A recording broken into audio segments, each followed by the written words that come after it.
Power Records presents The Mark of the Man-Wolf. The amazing Spider-Man has many friends, but Jonah Jameson, publisher of the powerful Daily Bugle, isn't one of them. What is this, Robertson? Be kind to criminals day? Now, Jonah, all I said was we'd better be sure about our facts before we publicly condemn Spider-Man. If it turns out he is innocent... Innocent? Maybe you don't understand, Robertson. A man has been killed. A man who happened to be a good friend of mine. And I believe that wall-crawling menace is responsible. I know it. So get this, Robertson. Since I can't hire someone to bring that killer in, I intend to see justice done another way.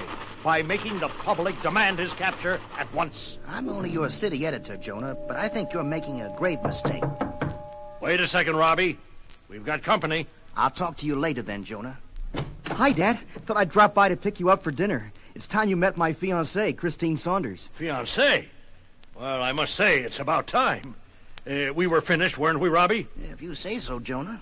I don't believe I've had the pleasure. Sorry, Robbie. This is my son, John. John's just retired from astronautics. He was one of the last men to make a moonwalk. Son, this is Joe Robertson, my city editor. Glad to meet you, John. Same here, Mr. Robertson. Sorry we've got to rush off. Moments later in the hall outside. Dad, would you excuse me a moment? John, are you all right, son? You're white as a sheet and you're trembling. I'm sorry, Dad. Got a touch of the flu. The flu? You'd better take care of yourself, John. Like I said, Dad, sorry. I've been under a strain. I'd better get home. Later this same evening, in a brownstone overlooking the Hudson River, a door opens, releasing a sliver of yellow light and the stumbling form of a young man. Nothing I can do. It's happening again. I'm changing. And in several seconds, we see before us a man-wolf. Whoever was present in this creature a moment ago is gone. Now there is only an animal, seeking someone. It runs through the darkness. Now and then it climbs and leaps from roof to roof as it hunts its quarry. And that quarry is man, one particular human. A head, the man-wolf thinks. The one I hunt is a head. One final leap, and he looks across at the human being he seeks. And in one sleek motion, the man-wolf leaps. What in the name of heaven? Who are you and what's the meaning of this? Do you realize who I am? The name is Jonah Jameson, my friend, and I'll have you know J. Jonah Jameson is not the kind of man to be amused by some sort of infantile joke. I demand an explanation for this ridiculous costume. I'm warning you. It is then, of course, that Jameson realizes the creature before him is not wearing a costume. And it is then, naturally, that J. Jonah Jameson becomes afraid. And by then, you see, it's already far too late. Good Lord in heaven! No! We hate to leave J. Jonah Jameson at a time like this. But a few minutes earlier, in another part of the city, Peter Parker, boy student, who is otherwise known as Spider-Man, is passing a newsstand. One glimpse of the Daily Bugle and... That does it. This time Jameson's gone too far. The Spider-Man Menace, a new series by J. Jonah Jameson. Every time something happens in this town, Jameson blames me.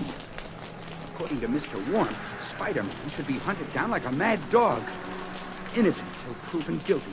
Remember that, Jameson? That's supposed to be the way we live. Why don't you leave me alone, Jameson? Why don't you leave me alone? I've had it, Jameson. You want me guilty? You've got it.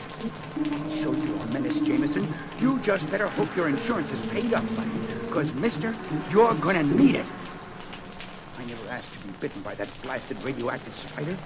But I was, JJJ. And I've tried to make the best of it. But you just won't see that, will you? Maybe after tonight you'll be a little saner, JJJ. Maybe after you get a taste of what my webbing can really do, you'll leave me alone. In some people, anger can burn for hours. But in others, it lasts only a minute or two. That's the way it is with Spider-Man, sometimes. Luckily for J. Jonah Jameson, this is one of those times. By coincidence, Spider-Man seems to have arrived at Jameson's apartment just at the right moment.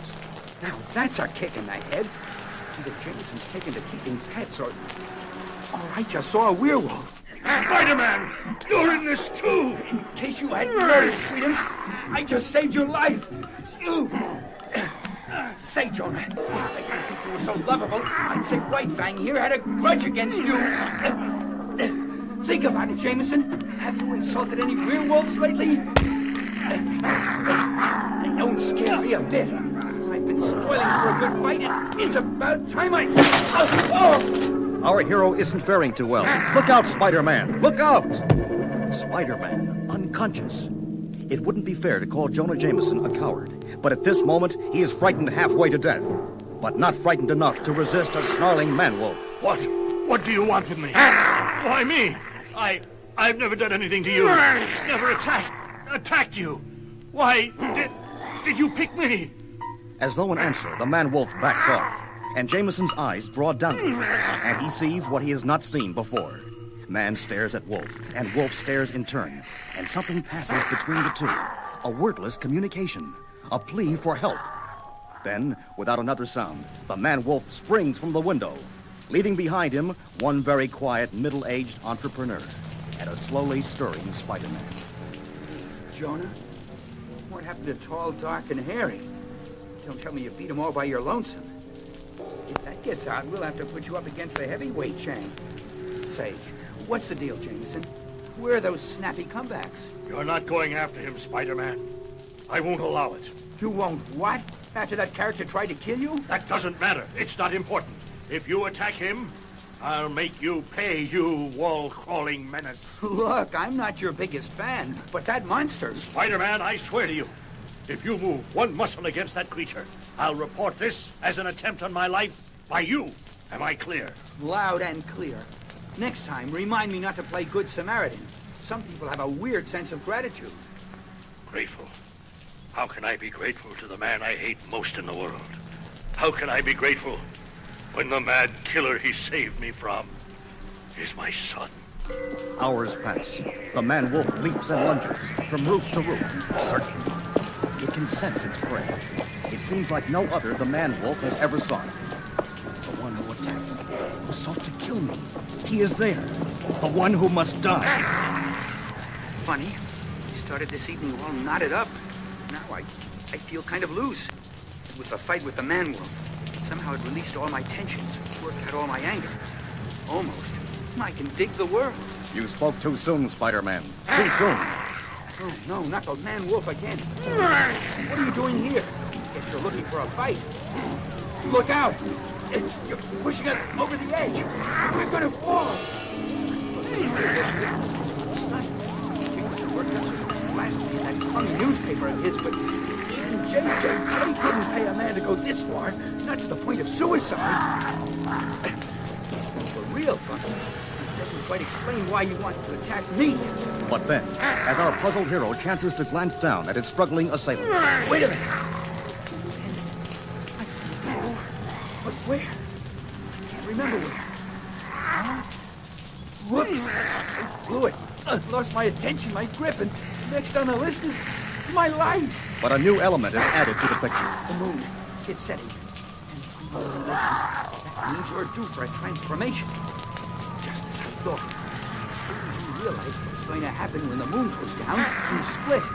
I'm sorry. You're not getting off that easy.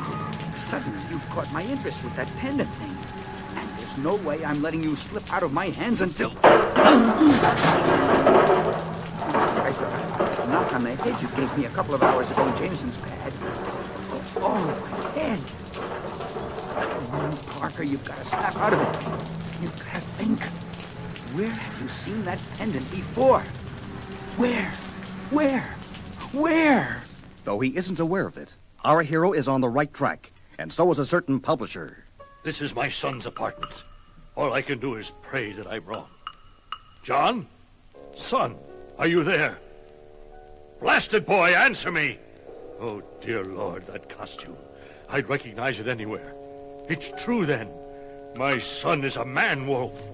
John! John, wake up! I demand an explanation, at once! Dad, is that you? Of course it's me, John. And I'm alone. Now, will you tell me what's happened to you? What sort of insanity? I wish I were insane, Dad. It'd be easier to accept than this.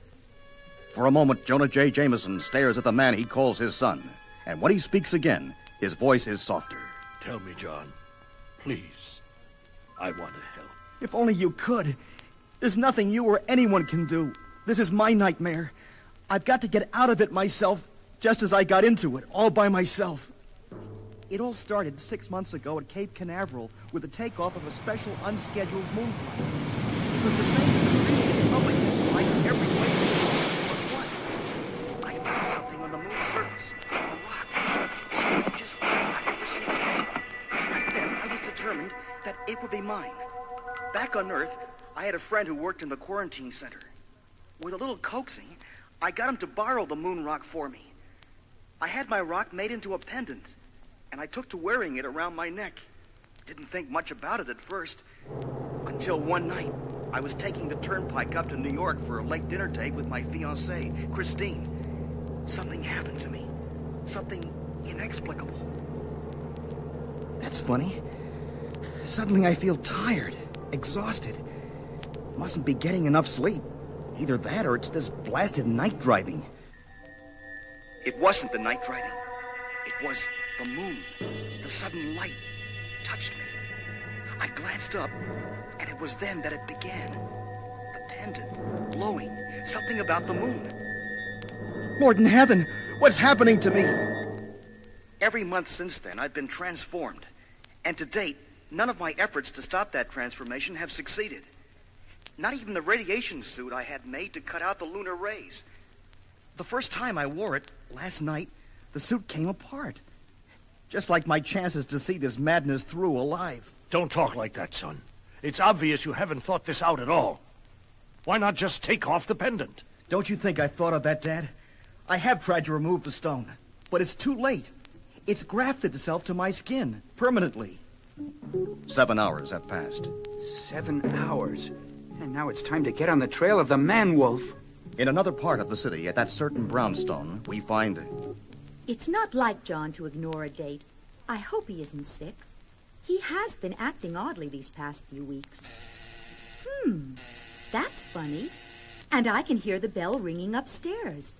And if that isn't John up in the window, I need glasses. He wants to pretend I'm not here? All right, I'm not here. And upstairs.